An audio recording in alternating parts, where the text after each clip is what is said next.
Once upon a time, there were two young boys, and they were playing with matches. Picture this, crouching side by side in a narrow alleyway, the 6-year-old boy watches intently as his 8-year-old brother tries to strike a match. Once, twice, 3 times he fails, but on the 4th time, a sparkling flame leaps into life. He holds the match under a crisp brown oak leaf, which bursts into bright flame and quickly dies to a gray ash. Laughing with frightened delight, the boys bolt down the alleyway, stop at the last minute, then saunter out into the inner city back street, the very picture of innocence, glancing at each other with a secret smile of a shared adventure. But when they get home, there stands their mother, hands on her hips.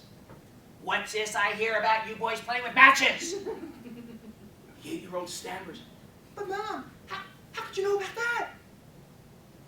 "Remember this, no matter where you go, someone's going to know me, I'm going to find out what you did." Madam Toastmaster, fellow Toastmasters and esteemed guests, let me confess that that 6-year-old boy was me, and that omniscient lady was none other than my dear mother, Stella. Mommy, I called her at the time, and she was the best mommy a little boy could ever have, even on those times when she'd find me out. As I grew up, her name quickly shifted from Mommy to Mom, and her life was not exclusively devoted to staying 3 steps ahead of her 4 sons, much as it seemed that way to us at the time. She was also a keeper of family traditions and a consummate hostess. She was never happier than when she would preside over a huge family gathering, especially on those great holiday occasions. She was also a peacemaker, never wanting to see any discord among family members, especially on those special occasions. But I remember one Easter morning when I was 17, when that endearing trait was sorely tested.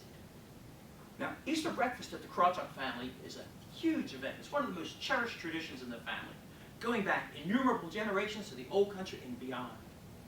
That morning, almost 24 of us were seated around a huge dining room table piled high with Polish delicacies, kibasi, olbci, studeninia, płatki, babka, and so much more. The melange of their rich odor filled the air, and the whole house echoed with the sybaritic celebration of the ending of Lent. When the phone rang, Mom walked over and answered, listened for a minute, looked right at me, and said, "Thank you, Peggy," and hung up. I could tell from that look that I was in trouble. But Mom simply reclaimed her seat and we went on with our regular breakfast.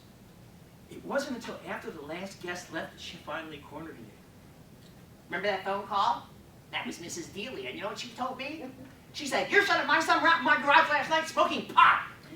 No matter where you go. Fortunately for me, I was innocent of the charge. But think of what that said about my mother. There's no way she would have interrupted that beautiful breakfast, certainly not without hearing my side. And when I did present my side, I don't know if she was that convinced. "You better not be lying to me. You may be 17, but you're not so big that I can't take you over my knee." And I believed her, believe you me. The years went by and I grew into full adulthood, established a career, married, started a family, and Mom's name changed to Mother. But there was no change in her caring wisdom, although sometimes she could really surprise me with the direction of that wisdom. Let me give you an example. When I was 35, I stumbled across a lucrative opportunity to start my own computer consulting firm, incorporating employees, the whole deal. But of course, I was concerned. I was afraid that striking out on my own would quickly turn into striking out. So of course, I sought Mother's advice. She listened for a moment. "Kenneth, do it, because if you don't, you'll regret it the rest of your life." Now, who am I to disagree with my mother?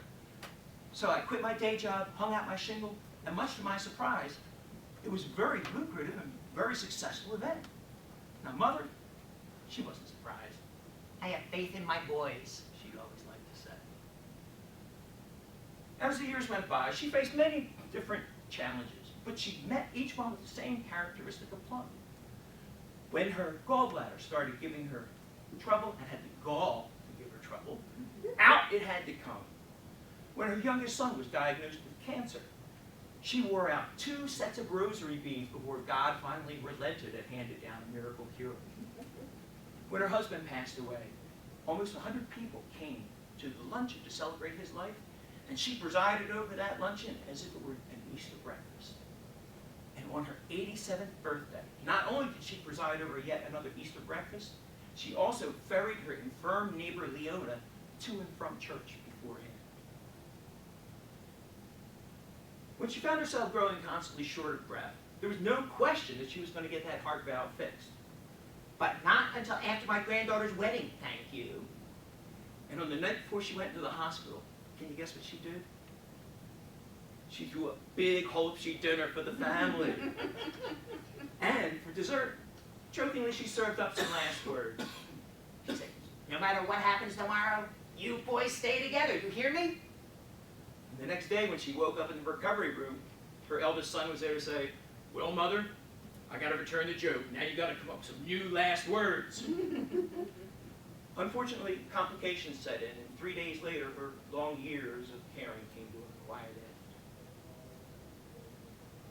We call her Saint Stella now, and not because of the long saintly life she lived, but because of all the gifts she gave to the members of her family. And while there's no doubt that she has moved on to claim her justly earned eternal reward, there's no doubt that she still watches over her 4 sons and their 6 wives, her 9 grandchildren and 11 great-grandchildren, and the one on the way, and her great-great-grandson. And there's also no doubt that her wisdom, her prayers, and her love still follow them all, no matter where they go. Madam Toastmaster.